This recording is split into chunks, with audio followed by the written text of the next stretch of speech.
So hello, assalamualaikum semua, selamat kembali ke Fitness YouTube channel, di mana kita akan bahaskan tentang MCU News, MCU Rumours dan juga MCU Theory.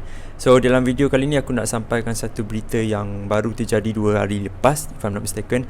Dan ada orang DM aku tanya pasal berita ni, Wafiq, adakah berita ni satu berita yang sensasi ataupun satu berita yang agak serius yang kita perlu pandang kan. Dan kita akan bincanglah dalam video kali ni kan, tak lama pun, singkat saja. So berita yang aku nak sampaikan adalah pelakon kepada Eternals, iaitu Drake, ataupun pelakon di dalam filem The Batman yang melakukan sebagai Joker, iaitu Barry Keoghan, telah ditahan oleh pihak berkuasa di Dublin, Ireland. Berita ini telah disampaikan oleh reporter di Ireland lah, iaitu Ireland Independent, di mana Barry Keoghan dia telah ditahan di Dublin pada pagi Ahad, pada 10 April. Ekoran daripada penduduk tempatan di Dublin itu telah melaporkan berita inilah ataupun melaporkan isu ini kepada pihak berkuasa. Dan apabila pihak berkuasa sampai di dekat resident area tu, dia telah nampak seorang aktor ni yang berumur 29 tahun, iaitu Barry Keoghan, sedang mabuk and intoxicated. Intoxicated tu maksudnya mabuk lah. Dan ekoran daripada laporan tersebut, laporan oleh penduduk di sana, dan disebabkan itu Barry Keoghan telah dibawa ke balai polis lah. Dan akan tapi bertuahnya Barry Keoghan ni, dia tidak diletakkan any kind of charges yang threatening, ataupun di mana dia telah mabuk dan dia telah threat orang di persekitaran itu ke tak. Memang tak ada. Basically dia just mabuk seorang-seorang, dia tak ada kacau sesiapa. But still because of penduduk di sana risau dengan keadaan Barry Keoghan ni, so that penduduk di sana dia reportlah kepada polis. Dan ekoran daripada isu ini, Barry Keoghan dia telah diriliskan oleh charges tersebut. Dia telah dilepaskan lah, tak adalah dia disentencekan kena masuk penjara selama 6 bulan ke apa, sebenarnya tak ada. Semua benda tu tak terjadi sebabkan dia tak threat anyone di tempat itu. Dan kalau korang perasan, Barry Keoghan ni bukanlah satu pelakon superhero yang telah menghidupkan isu-isu ni. Ada juga pelakon yang lain yang juga related dengan isu ni, contohnya seperti Ezra Miller. Ezra Miller adalah salah satu pelakon yang quite controversial baru-baru ini. Ekoran daripada dia mabuk dan selepas tu dia telah sexual harassment dekat seorang perempuan ni. If I'm not mistaken, dia cekik perempuan tu, dan disebabkan perbuatan tersebut dia telah dimasukkan ke balai polis. Dan sehingga kini, if I'm not mistaken, kes itu masih belum selesai. Dan bila kita cakap pasal isu-isu macam ni kan, ianya agak berbahaya lah untuk production seperti Marvel Studios dan juga Warner Brothers.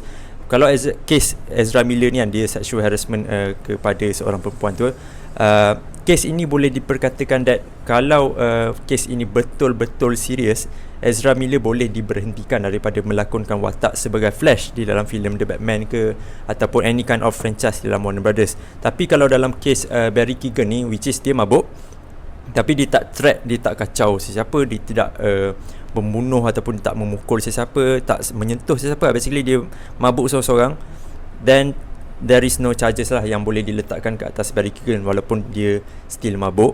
Aku pretty sure, aku betul-betul rasakan that Marvel Studios aware dengan isu seperti ni. Yelah, of course, sebab Barry Keoghan telah sign kontrak untuk melakonkan watak sebagai Drake di dalam Eternals, dan juga akan ada lagi filem-filem selepas ini yang berkaitan dengan cosmic level Eternals dan sebagainya. So maknanya kita boleh tengok that Barry Keoghan akan muncul lagi in the future project untuk MCU.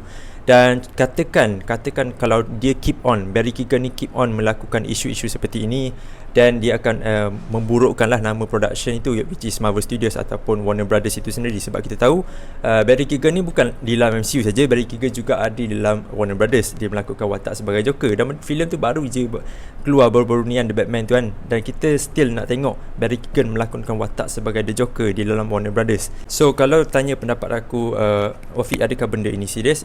Yes, iris benda ni serius kalau Barry Keoghan tak menganggap ni satu benda yang serius di dalam career lakonan dia. Sebab if these things happen frequently, berlaku dengan kerap sekalian, dan aku tak terkejut if Barry Keoghan akan diberhentikan oleh MCU ataupun Warner Brothers sendiri. But still, since dia baru buat isu ni, dan isu ni boleh dilabelkan sebagai minor, dan aku tak pelik kalau Warner Brothers ataupun MCU masih bagi peluang kepada Barry Keoghan. Tak sama macam Ezra Miller. Ezra Miller punya kes tu quite berat, to be honest, dan aku rasa somehow maybe dia akan diberhentikan daripada production Warner Brothers. Contohnya macam ni, Johnny Depp dengan Amber Heard punya kes, iaitu kes pukul lah. Kes pukul Amber Heard pukul Johnny Depp ke, ataupun Johnny Depp pukul, aku tak kisah, aku side on Johnny Depp. Tapi disebabkan kes isu itu sebut jugalah Johnny Depp telah diberhentikan oleh pihak Warner Brothers, bukan Warner Brothers, dia telah disingkirkan daripada another franchise of Fantastic Beasts. Dan itu adalah benda yang Barry Keoghan perlu elakkan lah kalau dia nak betul-betul nak menyelamatkan karier dia sebagai seorang pelakon. So kalau tanya pendapat aku rasa this is not a big issue, tapi Barry Keoghan somehow kalau didengar nasihat aku, dia kena elakkan lah benda-benda yang kontroversi ni. So itu adalah untuk video kali ini. Terima kasih kerana meluangkan masa anda di sini. Kita jumpa lagi di video akan datang. Assalamualaikum dan bye-bye.